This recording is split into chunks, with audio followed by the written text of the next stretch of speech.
Hello दोस्तों, एक पुरानी कहावत है कि भय बिन प्रीत कहां से होई। प्रीत में भी एक भय का होना जरूरी, एक डर का होना जरूरी, एक रिस्पेक्ट का भय होना जरूरी है। कल रात में अपने एक मित्र करण के साथ था और करण ने मुझसे चलते चलते एक सवाल पूछा कि 2023 में हम लोग बैठे हैं, मानव सभ्यता 2023 में आ गई है, क्या इस समय कहीं पे भगवान भगवान प्रकट होते होंगे? जैसे राधा के समय होते थे, मीरा के समय होते थे, सूर के समय होते थे, क्या कहीं पे अब भगवान प्रकट होते होंगे? और मेरे मन में सहज एक विचार आया कि हाँ, ये बात तो सही है, क्या ऐसा होता होगा? लेकिन अगले ही पल मेरे मन में विचार आया कि जब प्लेनचेट से प्रेत और भूत प्रकट हो सकते हैं, प्लेनचेट एक भूत बुलाने का एक तरीका होता है, कई लोगों को पता होगा। तो प्लेनचेट से जब भूत आ सकता है तो क्या प्रार्थना से भगवान नहीं आ सकता? सवाल सिर्फ ये है कि हमारे इंटेंशंस क्या है उसको बुलाने के। क्या जिस तरह हम बोर्ड एग्जाम की तैयारी करते हैं, आईपीएस आईएएस की तैयारी करते हैं, तब हम वो क्लियर करते हैं। वो पढ़ाई बहुत जरूरी है, वो लगन बहुत जरूरी है, वो विश्वास कि हाँ, मैं इस एग्जाम को क्रैक करूंगा, इस विश्वास का होना बहुत जरूरी है। तो क्या हम भगवान को बुलाने के लिए उस तरह की तैयारी कर रहे हैं? क्या उस ऊपर वाले को आपके सामने बुलाने की हम उस इच्छा से, वो तीव्र इच्छा से हम उसको बुला पा रहे हैं? क्या उस प्योर इंटेंशंस को हम संभाल पा रहे हैं कि भगवान हमारे सामने प्रकट हो जाए? एक बहुत सुंदर कहानी आपको सुनाता हूँ। एक गांव था छोटा सा, वहां पर एक मंदिर था और मंदिर की देखभाल करने वाला पुजारी मर गया। उसकी बीवी जो है वो वहां पर ठाकुर जी की सेवा पूजा करने लगी। सुबह महाआरती से लेके प्रसाद, फिर शाम की आरती, दिन भर उसका यही काम था कि कन्हैया की पूजा पाठ करना, आराधना करना और उसकी सेवा करना। अब समय के साथ साथ जो वो लेडी थी वो बूढ़ी होती चली गई। अब उसका बेटा जो है वो मंदिर संभालने लग गया। एक दिन रात को, गर्मी के दिनों में, छत पे सोते हुए बुढ़िया रात को पानी पीने उठी और उसका पांव स्लिप हो गया। नीचे गिरी तो उसके कूल्हे की हड्डी टूट गई, पांव के टखने टूट गए।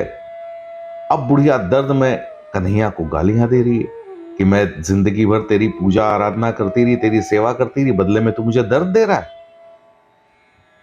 खैर, अब चूंकि टखने की हड्डी टूट गई, बुढ़िया घिसट घिसट के चलने लग गई। अब हर जैसे जैसे दिन जाते रहे, महीने जाते रहे, बुढ़िया कन्हैया को गालियां देती रही, कोसती रही।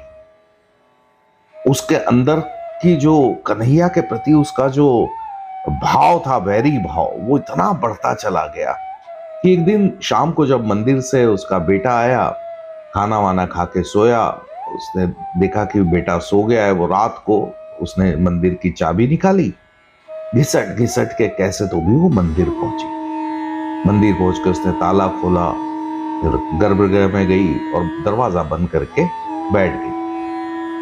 अब बुढ़िया के घिसट घिसट के मंदिर जाने में जितना टाइम लगा और सब ये करने में जितना टाइम लगा, उतने में महाआरती का टाइम हो गया।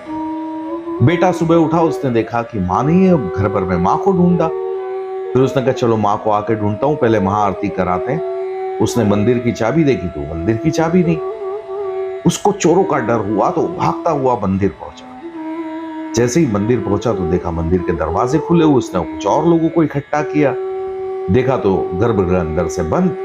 अब उसको समझ में आ गया कि चोर अंदर होंगे। अब दरवाजा पीटना शुरू किया, दरवाजा खोलो, दरवाजा खोलो। और काफी देर पीटने के बाद दरवाजा खुला और देखता है तो उसकी माँ सामने से चली आ रही है, अपने पैरों पे चली आ रही है। उसकी खुशी का ठिकाना नहीं रहा। उसने पूछा कि माँ, ये आप ठीक कैसे हो गए? अब जो उसने सुनाया वो बड़ा रोचक है। बोले, मैं ऊपर से नीचे गिरी, मैं जिंदगी भर कन्हैया की सेवा करती रही और बदले में मुझे कन्हैया ने दर्द दिया। अब इसको लेके मुझे कन्हैया पे बहुत गुस्सा था। वो गुस्सा इतना बढ़ा कि कल रात में चाबी लेके यहां आई, अंदर आके मैंने गर्भगृह बंद किया और कहा कि तू मुझे ठीक कर, नहीं तो मैं तेरी हालत खराब कर दूंगी। अब वो सुन ही नहीं रहा था, सुन ही नहीं रहा था। बहुत प्रार्थना की, वो सुन नहीं रहा था। फिर आखिरी में मैंने चंदन घिसने का पत्थर उठाया कि मुझे ठीक कर, नहीं तो मैं तेरी भी टांगे तोड़ दूंगी। इतना बोलना था कि कान्हा प्रकट हो गया कि रुक जा माता, मैं तेरे को ठीक कर देता हूं। और उसने मुझे ठीक कर दिया। इस कहानी का जो पर्पस है वो बड़ा समझने लायक है। वो बहुत सुंदर बात है कि बुढ़िया ठीक कैसे हुई, कान्हा प्रकट कैसे हुए। क्योंकि बुढ़िया के मन में पूरा विश्वास था कि इसकी टांगे तोड़ूंगी तो जितना दर्द मुझे हो रहा है इतना ही दर्द उसको होगा, यानी ये जीवंत है। वो होने का उसको विश्वास था, इसलिए कन्हैया प्रकट होगा। तो जब हम ऊपर वाले के होने का विश्वास पूरी तरह से कर लेंगे कि हाँ वो है और हमारे साथ खड़ा है, हमारे बुलावे पे आएगा, हम इतने सच्चे दिल से बुलाएंगे कि वो आ जाएगा। तो ये जो विश्वास है, ये जिस दिन हमारे अंदर आ जाएगा, मुझे लगता है करंट की बात का जवाब मिल जाएगा कि भगवान प्रकट होते हैं, है ना।